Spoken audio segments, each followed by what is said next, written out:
I went into this knowing, oh my gosh, I'm covering, the trial of Dylann Roof. It took 6 days. 3,000 potential jurors. Now, Roof faces 9 murder charges. Obviously, this is a case that has national publicity, it has international publicity. So, from a professional standpoint, I'm like, this is a great opportunity. It's probably the biggest story I'll ever cover in my lifetime. This is clearly a tragedy in the city of Charleston. So I went to that, this is a great opportunity. I was excited about it. And then you get there and you start to hear what happened that night. You hear the stories from the survivors. You see the crime scene photos. And then all of a sudden you think, from a personal standpoint, it's absolute hell. EMS crews are all here. We have seen some stretchers come out of the church. You were seeing violence and just grief on a level I've never seen before.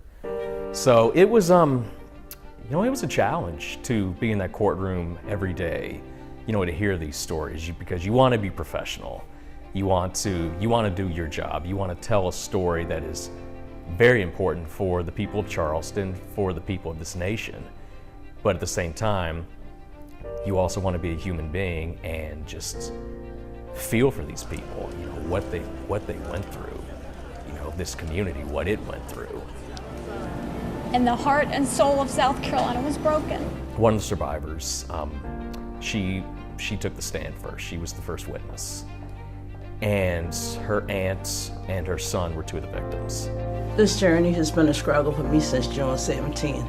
She talks about how she watched her son die. And she said, I watched my son come into this world and I watched my son leave this world. And, you mentally prepare yourself for these things. You're gonna hear this. You're gonna see the crime scene photos. But still, to hear her say that, it was a punch in the stomach. It was just so emotional beyond what I was expecting.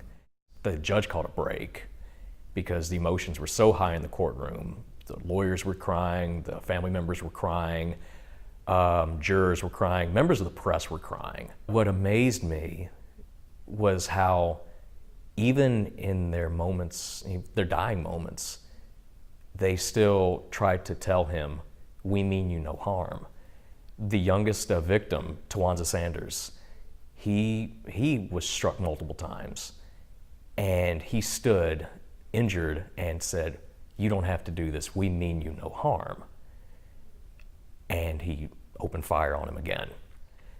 But the last photo the prosecution showed during the closing statements was a photo of Tawanza Sanders and his aunt Susie Jackson, who was the oldest victim.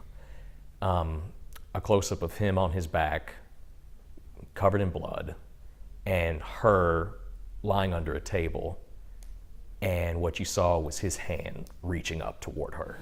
It is our job as a people to prove to them that June 17th was not in vain.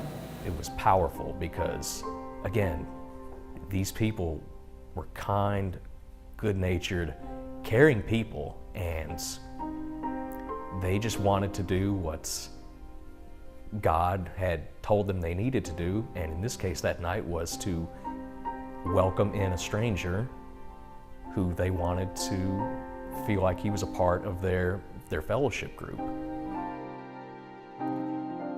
And like I said, he turned out to be the devil, and they had no idea that that's who they'd invited into that church that night.